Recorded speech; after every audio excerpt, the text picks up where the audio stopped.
You know that the main outcome and news of today is this.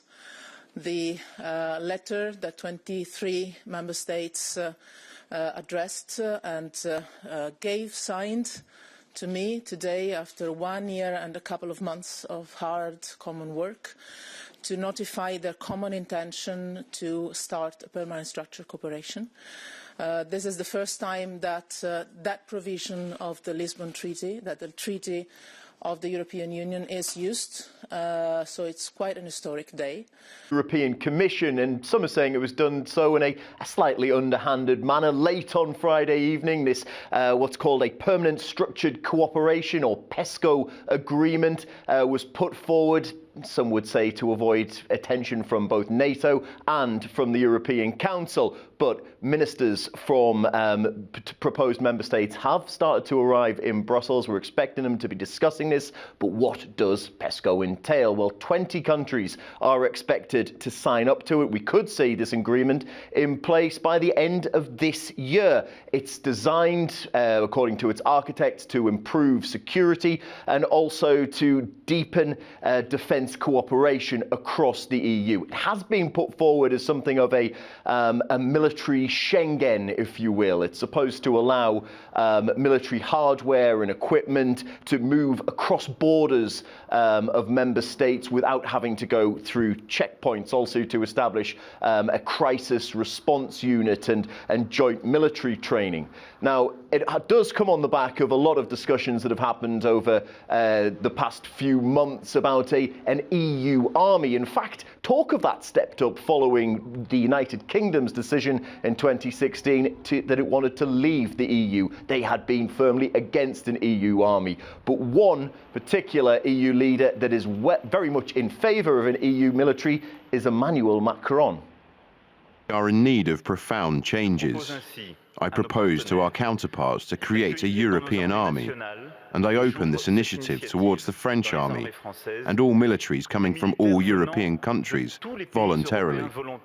France has to possess a joint intervention force, common defence budget, common doctrine to act.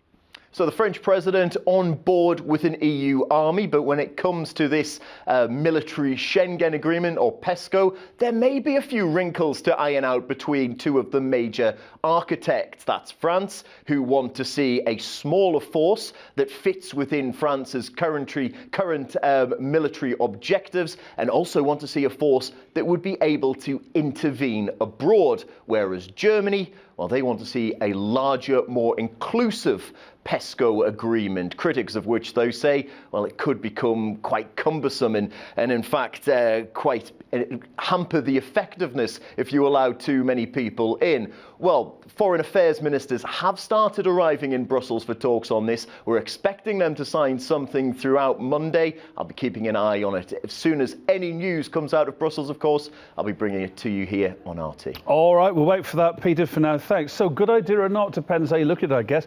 The Defence Pact's already been touted as a new NATO by some, but critics suspect it'll be a strategic disaster.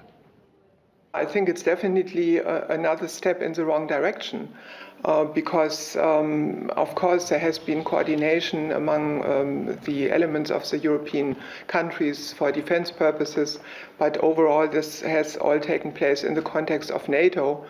And there is no real difference because the policies which have been persuaded in this last period were very much confrontation against Russia, the NATO build-up. So I think it is to be seen in this context.